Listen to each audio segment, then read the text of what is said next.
The first question obviously is for you, Christopher. Since Mr. McGrath has just finished, I would put the question to you, which is, if God does not exist, on what basis can anyone say this action is right or this action is wrong?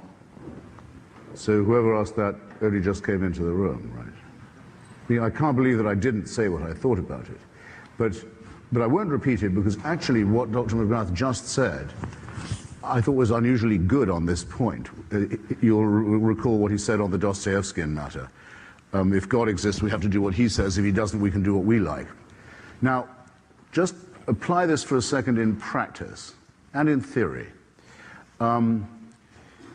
Is it not said of God's chosen people, and is it not said to them by God in the Pentateuch, that they can do exactly as they like to other people? They can enslave them, they can take their land, they can take their women, they can destroy all their young men, they can help themselves to all their virgins, they can do what anyone who had no sense of anything but their own rights would be able to do, but in this case with divine permission. Doesn't that make it somewhat more evil? In Iran, where I've been to all three axes of evil countries, by the way, I think I'm the only writer who can say that. You're not allowed to sentence a woman who is a virgin to death, even though she may have committed, in the eyes of the mullahs, a capital crime, perhaps by showing her hair too often or her limbs. She can't be sentenced to death. But religious law means she can be raped by the Revolutionary Guards and she's not a virgin anymore. And then they can kill her. Do what thou wilt shall be the whole of the law used to be considered the motto of Satanism, as I recall. Divine permission, given to people who think they have God on their side, enables actions that a normal, morally normal unbeliever would not contemplate. The mutilation of genitalia of children. Who would do that if it wasn't decided that God wanted it? Just as when a poet in England gets the Poet Laureateship, they start to write drivel instead of poetry for some reason. It's the king's scrofula the other way around. Morally normal and intelligent people find themselves saying fatuously wicked things when this subject comes up. The suicide bombing community is entirely faith-based. The genital mutilation community is entirely faith-based. Slavery is mandated by the Bible. You keep hearing how many abolitionists were Christians. Well, it was about time that they took a stand against it, having mandated it for so long. So it's not even a tautology, I think, to say that there's a relationship between the human impulse to do evil, to be selfish, to be self-centered, to be greedy, and a contrast between that and faith, because given only faith, mountains can be moved, and millions of people who would never normally acquiesce in evil are brought to it straight away and with ease, and with self-righteousness. There, that's my answer to that. And the questioner did not answer my challenge. Name an ethical statement made or action performed by a believer in the name of faith that couldn't have been by an infidel, and name, if you can, this is easier, a wicked action that could only be mandated by faith, and then you'll see how silly your question was, whoever you were. To see something that is awe-inspiring, and don't look to blood-stained old myths. Now, why now? Why am I doing this now, people ask? Well, I'll tell you why now, because in the last few years it's become impossible to turn a page of a newspaper without being, as the religious would say, offended. In other words, I don't think I sound self-pitying if I say that I'm offended that a cartoonist in a tiny democratic country in Scandinavia, Denmark, can't do his job without a death threat, and that no American magazine or newspaper would reprint those cartoons, either to elucidate the question or in solidarity.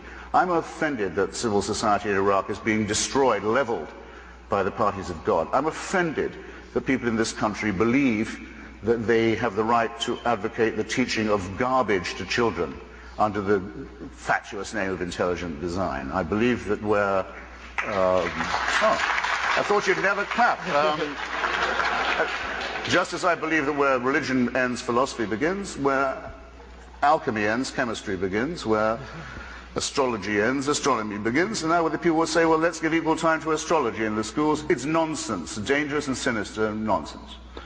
The Pope says AIDS may be bad, but condoms are much worse. What kind of moral teaching is this? And how many people are going to die for such dogma? You see what I mean? So I'll be very brief. There's an end to this, an end particularly to the cultural cringe that says that if someone can claim to be a religious spokesman, they are entitled to respect. I have to say it in your presence, sir. I think that the title Reverend is something people should be more concerned to live down than to live up to. Thank you.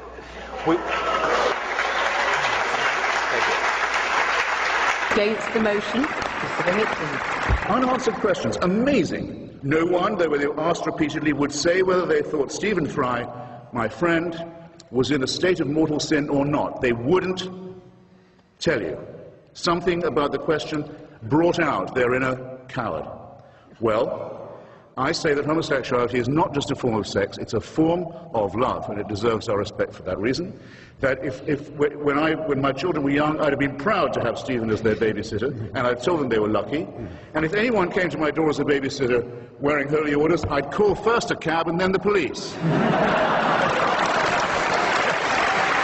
Anti-theism is a philosophy for the strong. It's a philosophy for the intelligent. But Christianity has something to say for people who are not strong, who are not intelligent, for people who fall down. I would like to know what your anti-theism has to offer in the way of dignity or hope for those who are not as intelligent as you, who are not as strong as you. Who, not just that there is a creator, but in other words, not a deist belief that there must be a first cause, but a theist belief that there's someone who knows and watches and cares. What about Fräulein Freisel in Austria, whose father kept her in a dungeon where she didn't see daylight for 24 years and came down most nights to rape and to sodomize her, often in front of the children who were the victims of the previous attacks and offenses. Imagine how she must have begged him.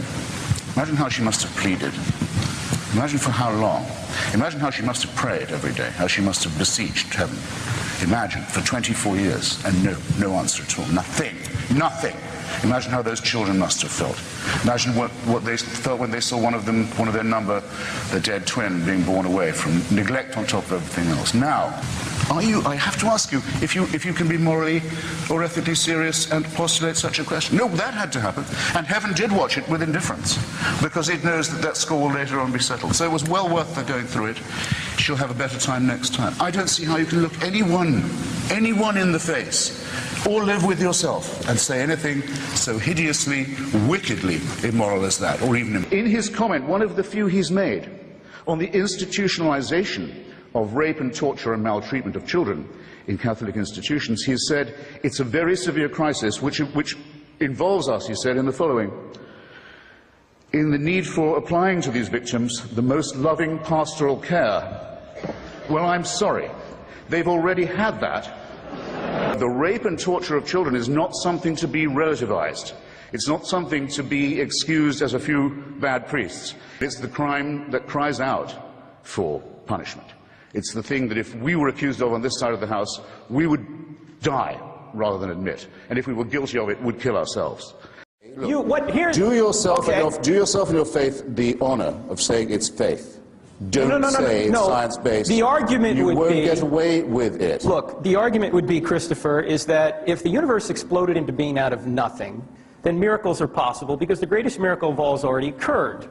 The question is, have miracles occurred in the first century? That requires another debate whereby we have to look at the historical evidence and see. And if it is true that that Jesus really did come and say and do the things that the New Testament writer said he did, then whatever he teaches is true, because if he rose from the dead, he was God. If he taught that there will be an intervention, then there will be. That's the argument. I don't have time to support it.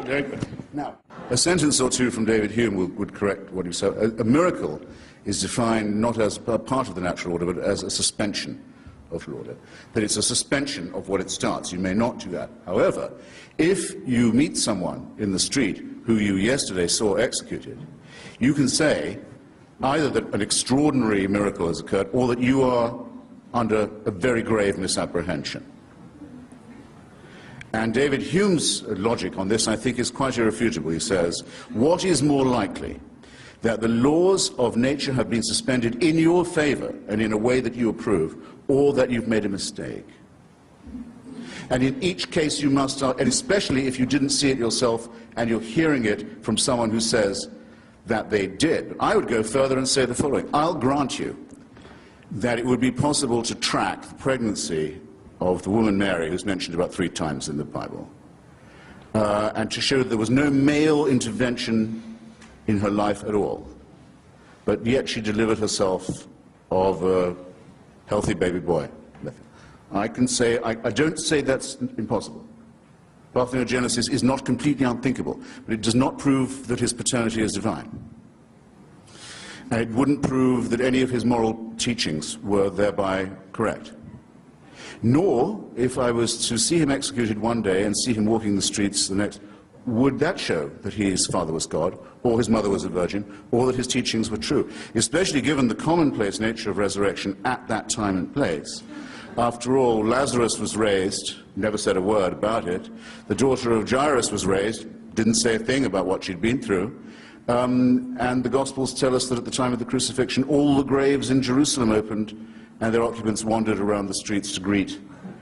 So that it seems the resurrection was something of a banality at the time. Not all of those people clearly were divinely conceived. So I'll give you all the miracles, and you'll still be left exactly where you are now, holding an empty... I think it will one day be admitted with shame that it might have been in error to say that AIDS is bad as a disease, very bad, but not quite as bad as condoms are bad, or not as immoral in the same way. I say it in the presence of His grace, and I say it to His face.